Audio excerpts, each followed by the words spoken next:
You know, being a uni student is tough because we're constantly tired, overworked, and money is always tight. Yeah, we get student loan, but most of the time, that barely even covers the rent of even the cheapest accommodations. Anyways, I'm getting sidetracked. I just finished for the Christmas holidays and I wanted to head home to surprise my family as I haven't seen them for a while.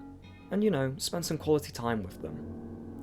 When you're on such an intensive course such as astrophysics, you don't have a lot of time to go out, socialise, because most of the time my face is just buried in a book or slumped against my desk.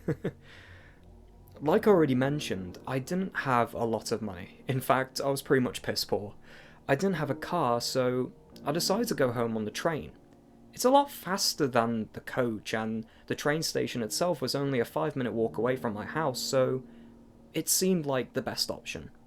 You'd be surprised how cheap the late night tickets can be, and the trains were mostly empty, so you could actually relax a little bit. The last train would leave at 11:43 p.m, and would pull into my home station at about 1:55 in the morning, so just over a 2-hour trip. I already knew that most of the time I'd just have my earphones in, and I knew that the trip would just fly by, and I'd be home before I knew it. So, I booked my ticket, packed up my belongings, and headed over to the train station and waited patiently at the platform. It was quite a chilly night, so I made sure to dress very warm with a few extra layers and an oversized jacket. I looked around the platform to see that nobody else was waiting. Not a single person. I was a little surprised, as you usually see at least one other late night commuter, but no. The only things accompanying me were the slight howl of the wind and the buzzing hum of a broken light above me. Eventually, the train arrived and I got on board, and I found a decent window seat, mainly so I could adore the city lights for a while and get lost in my music. Some time passed, and we arrived at 2 different stations, but nobody got on. I shrugged to myself and thought, more silence and space for me. We then arrived at the 3rd station, and I heard the typical noise of the train door bleeping behind me, but this time, the doors actually opened. I could hear laughter, even through my earphones. Probably just some fellow uni students or a jolly drunk, so I turned around to glance at who came on, but nobody was there. Confused, I looked around to see if they had already sat down, but no. The carriage I was in was completely empty. I played it off, thinking it was just some drunk idiot who was trying to play a joke or just be a general nuisance whilst getting onto another carriage. I completely forgot about it after a few minutes, and I got distracted on my phone while still listening to music. I then heard a very faint noise, like a sort of tapping or clinking. I look around trying to figure out the source of the sound. I look at my phone, under the seats, around the carriage, but the noise just kept persisting. I then realised that it sounded like someone was trying to get my attention, and that it was coming from the window. I slowly turned to look, only to be greeted by the face of a person smiling manically at me. I jumped to my feet in a start, rubbing my eyes in disbelief. I go to look back at the window, and nothing is there. Only the occasional passing lights of houses in the distance, and trees rushing past. I take a minute to compose myself, and I sit back down, a little freaked out. I'll admit, I was very, very tired, due to it being so late at night, and it also didn't help me that I had exhausted myself from slaving away during the semester. I try to resist the urge to fall asleep, but a few more minutes pass and I get a FaceTime call from my friend, Austin. I decide to pick it up. He greets me happily, all chirpy and tucked up in his bed, checking on me as he knew I'd be travelling back. I tell him I'm doing alright, and just to be wary of the connection, because using mobile data on a train, especially when going through a tunnel, can be useless. I mention a tunnel as I know by memory that it's kind of a personal landmark to let me know that I'm about 45 minutes away from home. He tells me how bored he would be if he was in my position, and then I proceed to show him the empty carriage for his entertainment. laughing to myself that I have the entire train to myself. He began to laugh as well as the train pulls into the tunnel. His laugh then turns to a face of confusion. I notice this, and with a slight hint of concern, I ask him, what was the matter? He then says something to me, which ran chills down my spine. Jacob, I thought you said nobody else was in your carriage. What? Yeah, there's 2 people sitting behind you. I don't know what to say.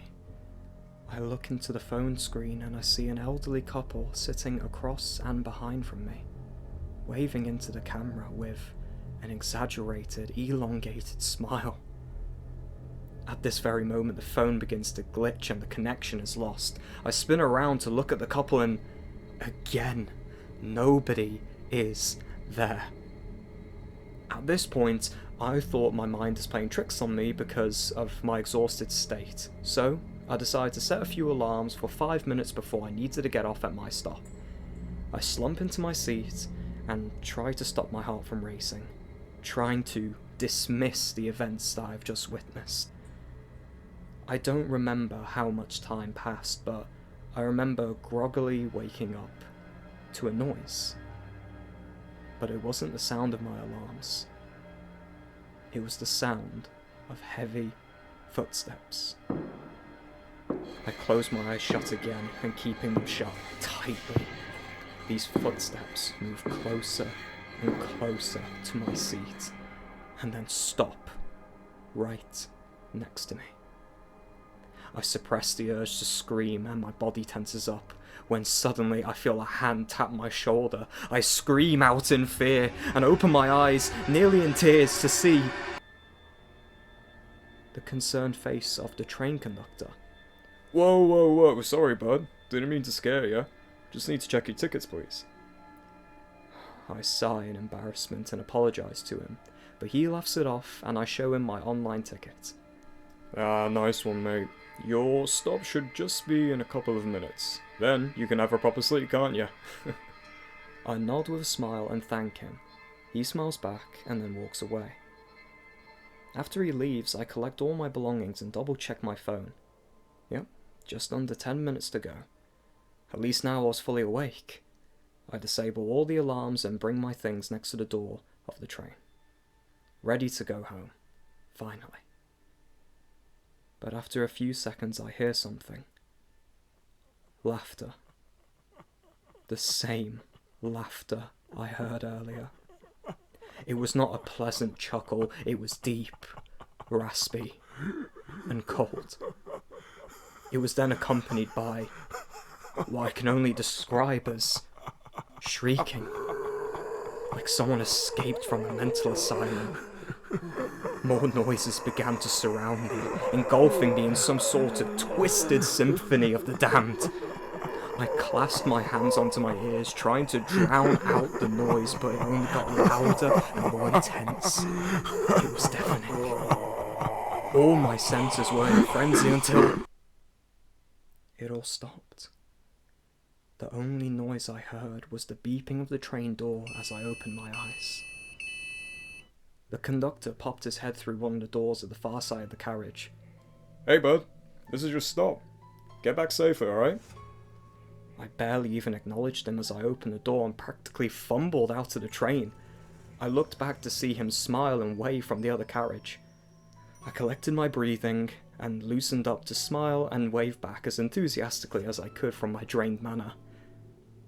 As the train began to pull away from the station, my eyes wandered to the carriage that I was in. I stared in perpetual horror as I see the disfigured faces and hands of several tens of people waving back at me, all with the exaggerated smile that I saw before. I was frozen in fear as their eyes followed my quivering body, standing at the platform, unable to move. I finally regained my sense of control, but I still took a moment to contemplate what I just saw.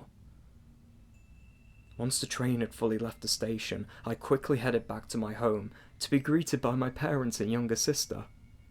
I didn't say a word. I mean, it's not like they'd ever believe me anyway. As I began to unwind in my old bedroom, I lay down on the bed thinking about what just happened. No more late train journeys for me, I laughed to myself. As I began to fall asleep, tucked away in my warm bed, my eyes slowly drifting off into dreamland, the last thing I hear is a faint sound of knocking at the window of my room on the second floor.